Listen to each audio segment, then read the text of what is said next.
Okay, hello grade 10s, welcome back. We're going to be going over lesson 1 today in unit H, which is the 8th unit, characteristics of linear relations, and we're going to talk about line segments on a Cartesian plane. So there's 6 lessons in this unit, so pretty small compared to say last unit. And yeah, so we're going to get started.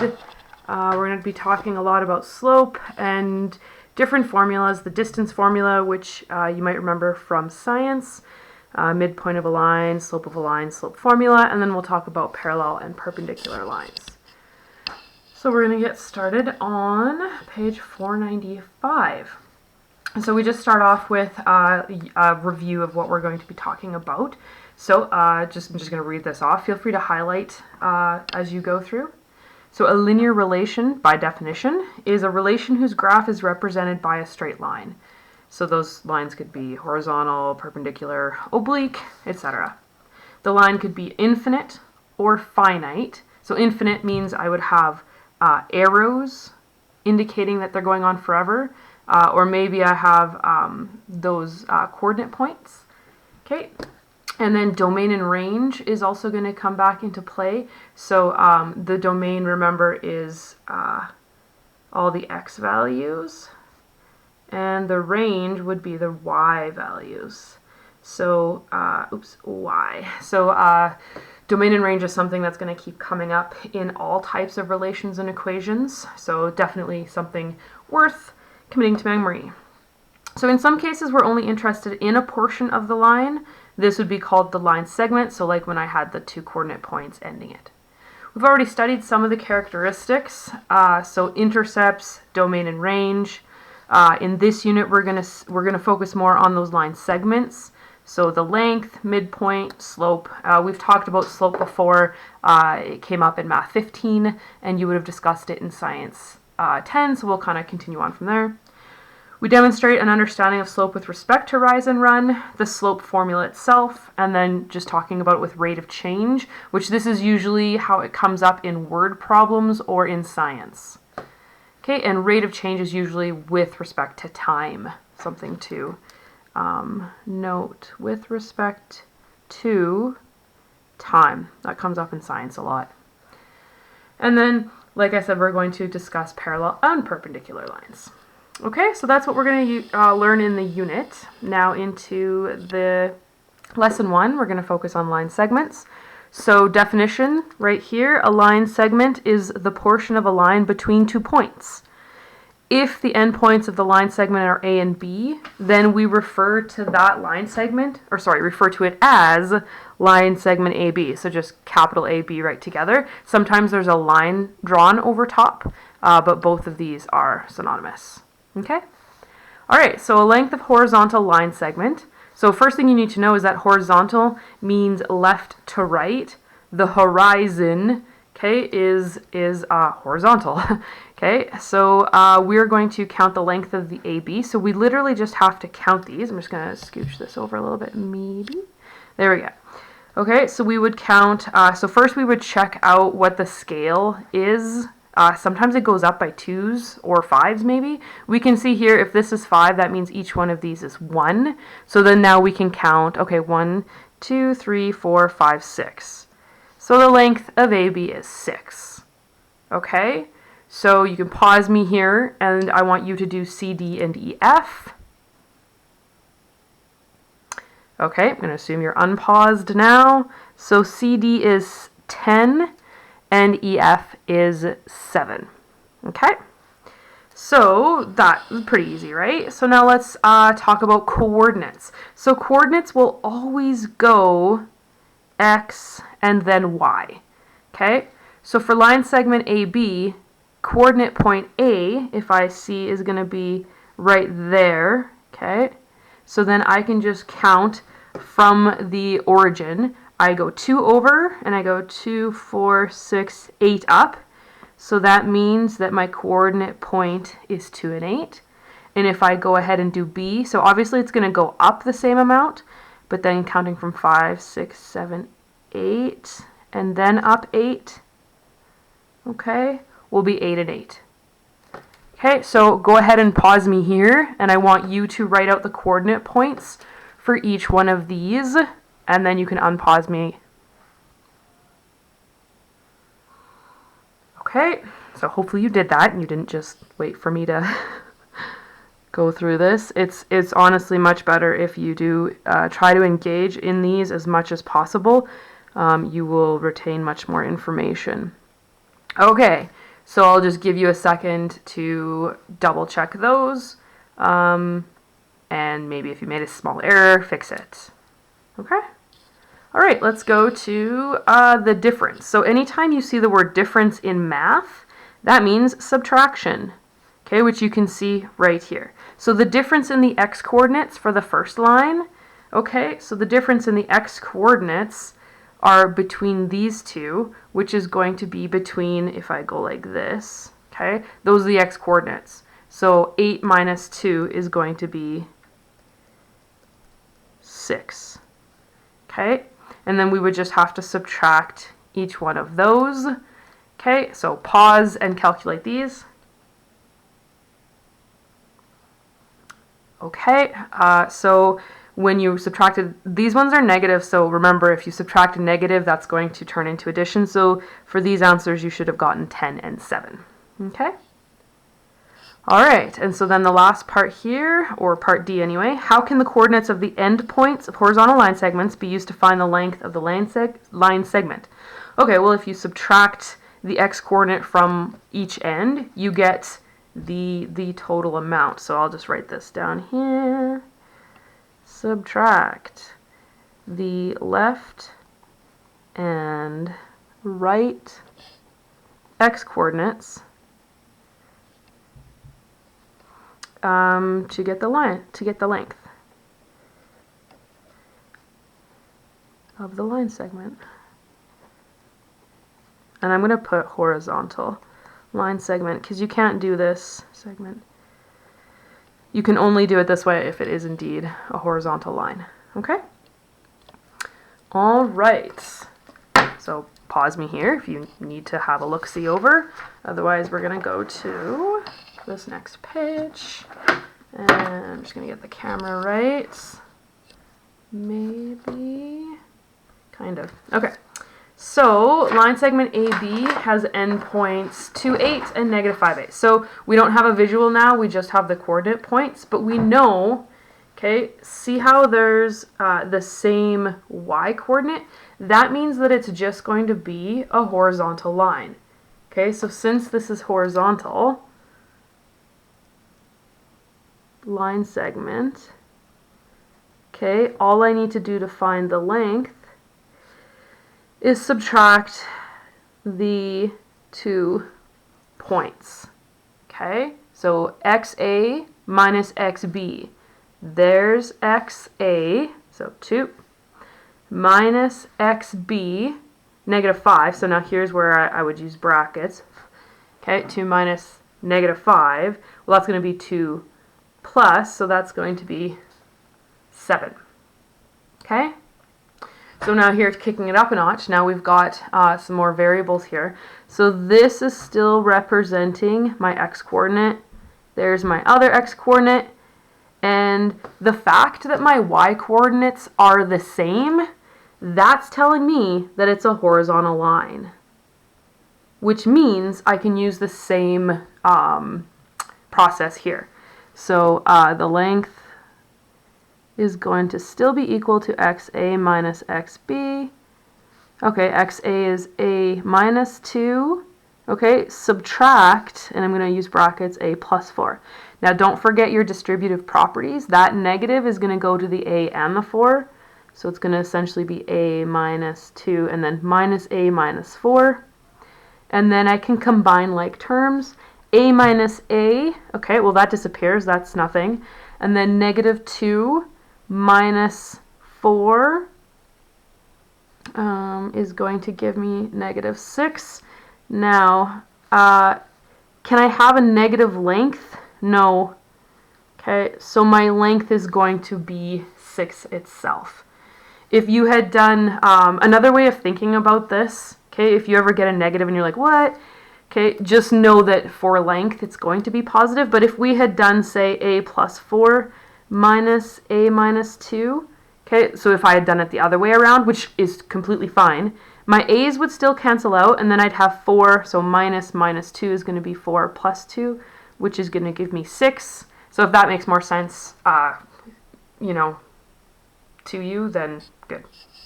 Either way, lengths should be, I don't think we've really mentioned, maybe we have, absolute values. I think maybe we have. So the absolute value of something is always going to be positive, so length would cover that.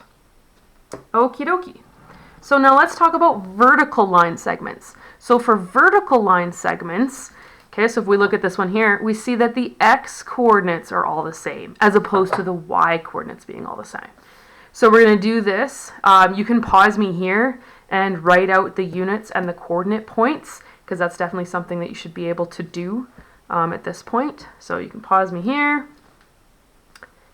And you've unpaused me. So you should have the answers of 12, 5, and 6. And so once again, always check with your scale to make sure. And then here's your origin, right? And you're counting that way.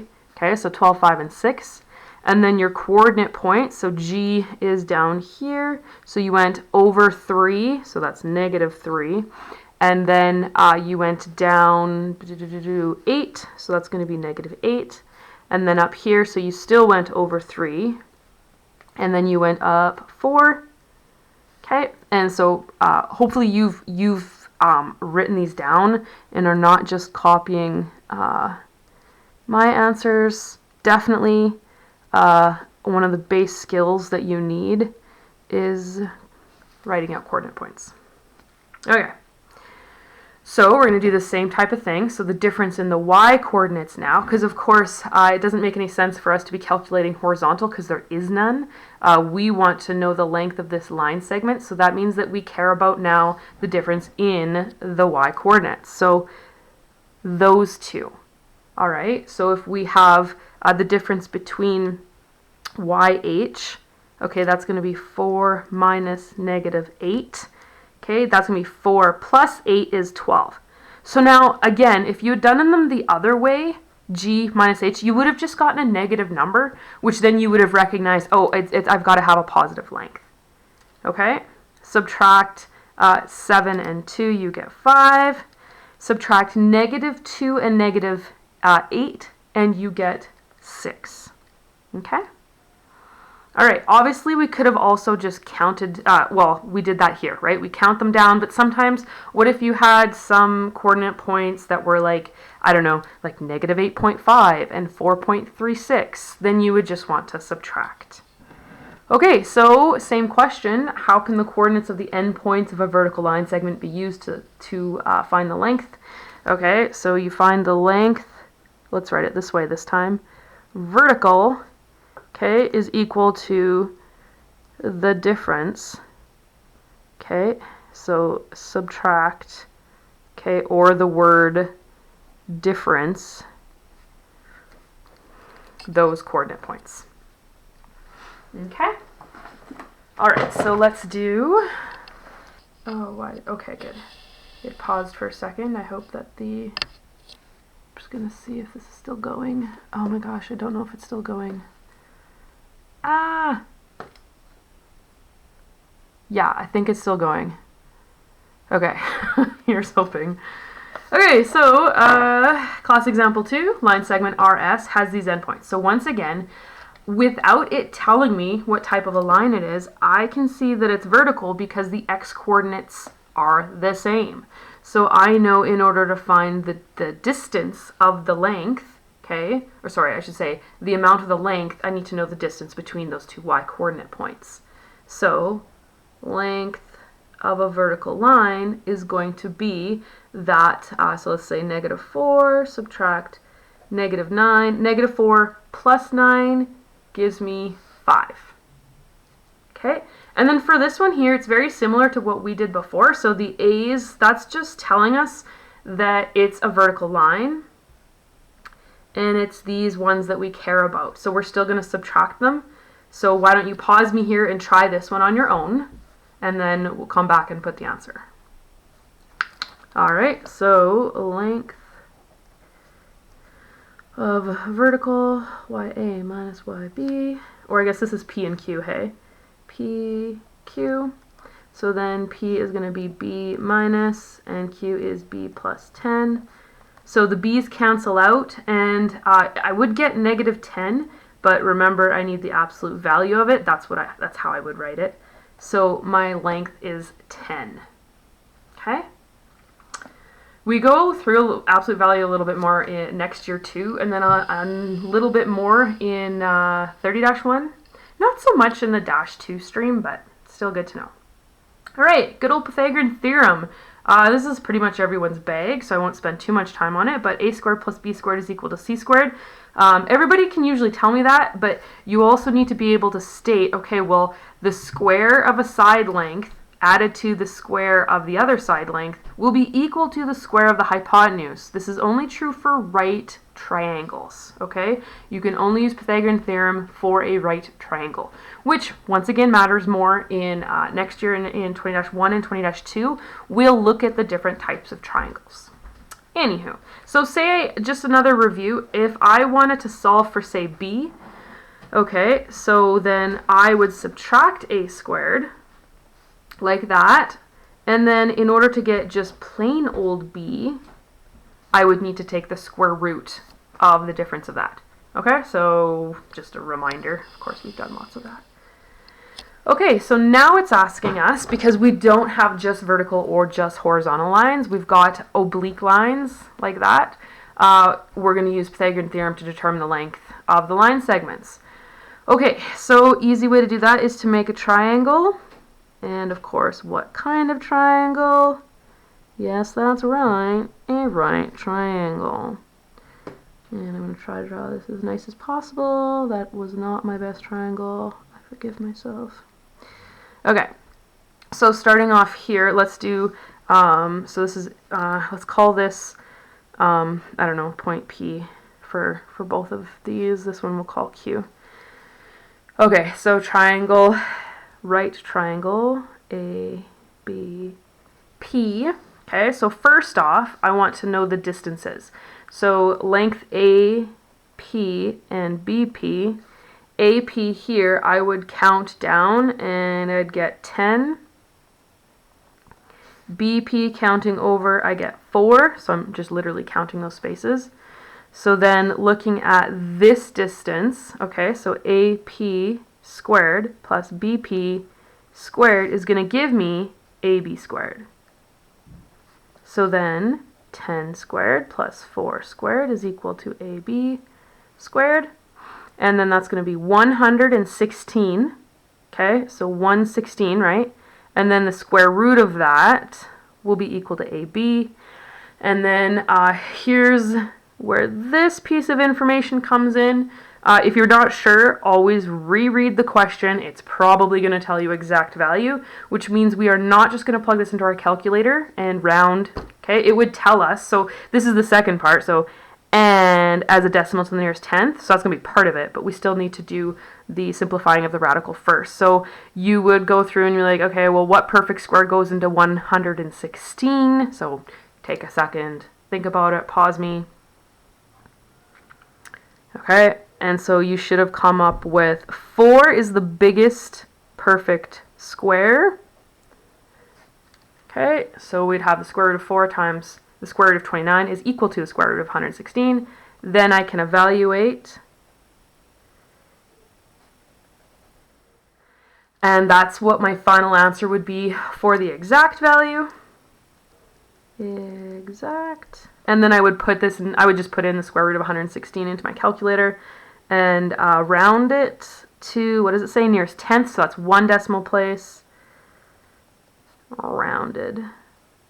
There. Okay?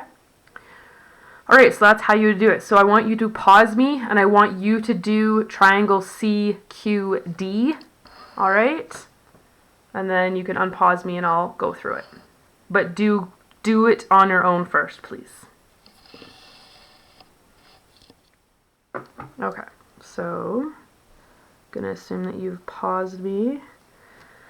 Alright, triangle CQD.